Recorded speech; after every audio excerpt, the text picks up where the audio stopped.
আমার নবীর যুগে ঈদে মিলাদুন নবী ছিল কি ছিল না, যদি প্রশ্ন এটা করেন তো আপনার সাথে আমার কথা হবে বেদাতের উপর। কিসের উপর? বেদাতের। যদি মিলাদুন নবীর প্রশ্ন হয় আপনার সাথে আমার কথা হবে মিলাদুন নবীর উপর। কিভাবে কথা বলবেন? কোরআন, হাদিস এবং আইম্মায়ে কেরাম। আমি বলছি জায়েজ, আপনি বলছেন না জায়েজ। আপনি কোরআন থেকে, হাদিস থেকে, উলামায়ে উম্মতের অভিমত থেকে আপনি আপনার বক্তব্য দেন। আপনি আপনার বক্তব্য দেন। আর আমি যদি জায়েজ মনে করি, আমি কোরআন, সুন্নাহ, আইম্মায়ে কেরামের অভিমত থেকে আমি দলিল দেব। এটা হচ্ছে মিলাদুন নবীর।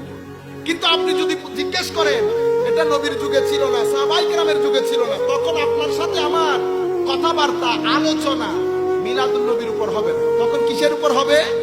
বেদাতের উপর। তখন আমি বলবো বেদাত কাকে বলে। আসেন আমরা কথা বলি। শরীয়তের দৃষ্টিতে বেদাত, কোরআনের আলোকে বেদাত, হাদিসের আলোকে বেদাত, আইম্মায়ে কেরামের আলোকে বেদাত। এই হচ্ছে অবস্থা। আপনি দুই তিনটা জিনিস একসাথে করে দিবেন, দুই তিনটা জিনিস একসাথে করে